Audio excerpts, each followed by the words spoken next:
people's opinion of you is none of your business, nor should you make it yours. You get in a lot of trouble worrying about what somebody think about you. Do not let other people's opinion of you determine your direction. They don't know you. They don't know what's best for you. They don't know the plans for you. They don't know your real direction.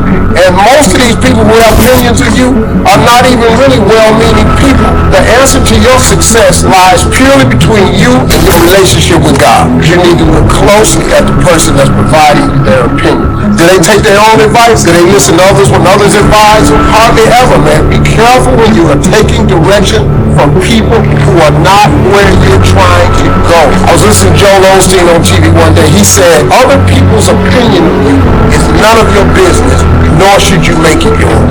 Remember this, people's opinion are just their opinion. They don't know you. To me, successful is getting to the point where you are absolutely comfortable with yourself. It does not matter how many things you have acquired. The ability to learn to say no and not to feel guilty about it, to me, is about the greatest success I have achieved. The fact that I have, in the public side, done whatever, it's all a part of a process for growing for me.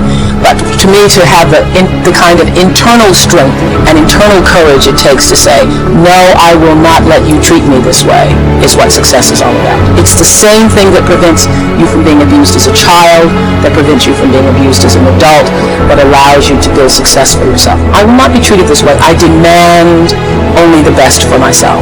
All the mistakes I've made in my life, I've made because I was trying to please everyone. Every one of them. There's not one that I've made because I did something because I really wanted to do this for myself. Every mistake I've ever made is because I went outside of myself to do something for somebody else that I should not. To please them, just for the purpose of pleasing them. You are worthy to say no. That it's okay if you say no. It's okay if you say no and then people don't like you. That's really okay. The important thing is how you feel about what you're doing, how you feel about yourself. It's a long struggle, though. And I'm just hoping that, in the work that I do on the show and the speaking that I do around the country, and that young people who are watching this can get the lesson sooner than I did. Because it's painful, because you keep repeating it over and over and over.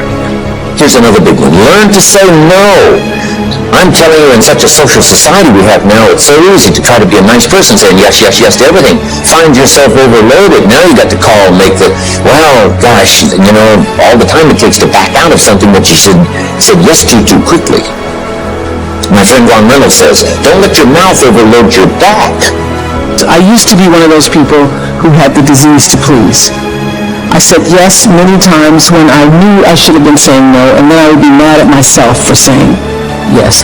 You say yes, then you're mad when they come back again. Because when you say yes, when you really mean no, people follow the intention of the yes. Because why do you say yes? You say yes because you don't want the person to be upset with you. They're not. You don't want the person to be angry. You want the person to think you're nice. They do. And that is why they keep coming back. Nothing is showing up in your life that you didn't order there. So what I learned was that the reason why people keep showing up is because my intention is to make them think that I'm such a nice person, that you can ask me for anything, you can get me to do anything, I'm going to say yes, I'm going to say yes. So many times you will have angst and worry about things, and you will put yourself in a state when the other person really isn't even thinking about you. A lot of women have a disease to please, and a lot of women, I think I was in my mid-40s before I started to figure this out. You want to be successful, you want to do well, but you're so, just what she was talking about, you're so worried about what other people are going to say about it. I was saying earlier, you're worried about people saying who she thinks she is. I don't want people to think that I'm better than they are. I don't want people to think. How do you continue to move forward and live with the haters. I think that women are so loving and so nurturing and so giving, but here's the mistake that women and some men make as well. You cannot have a private relationship in a public arena. You cannot do that. You look to an inner circle of people who really know you for that validation, that pleasing, that strength, that understanding. Don't expect to have that kind of intimate relationship with people who just know you publicly and peripherally. Don't seek to be understood by the world. Most of our great leaders, world changers, thinkers were understood better after their life than during their life. So if you need everybody to understand you before you do it, I got bad news. You're going to be dead before you're fully understood. You better go ahead. You better go ahead and live on purpose and understand it's like a woman who's pregnant and goes to the doctor and says, I want to have this baby, but I don't want my ankles to swell. I don't want this mask on my face, and I don't want to gain any weight. And he's going to tell her there's no way you can have the baby because this goes along with it. That goes along with purpose. Haters are a part of the process. Go ahead and take it. Just get a bigger dress. Do something. Keep on going. Some people, no matter what you do, are not going to be for you. Not everyone is going to like you or understand you. How much time are you spending worried about what they're saying? Trying to pay that friend back for making you look bad. You don't have time for all that pettiness. Let it go in one ear and out the other, and use that energy to move toward your God-given dreams. So one of my favorite quotes by Ralph Waldo Emerson is that the most difficult thing for a man to do is to be himself in a world that's constantly trying to change him. So what do? Easier said than done, but what I have to do is you've got to ignore everyone. If you want to be true to yourself without being sullied by the opinions, either good or bad, negative or positive, because they're both forms of slavery. You've got to close your door, you've got to shut off your phone, you've got to shut off your computer. You've got to sit down, you've got to be with yourself and God and let it speak through you purely. Become a hollow reed, unobstructed by the opinions, positive and negative, of other people. What people think about you and the possibilities for your dream is none of your business. They have no imagination, ladies and gentlemen. Let me share something with you. History is being read, but it's also being written by people with imagination. You've got to find ways to increase your sense of self-appreciation, because if you don't program yourself, life will program you. Are you surrounding yourself with people that can nourish you? Is your life an adventure, or is it boring? You don't want to ever put yourself into a situation where you have a limited vision and you're only using a limited amount of your talents and of your abilities.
forever if you keep it tight.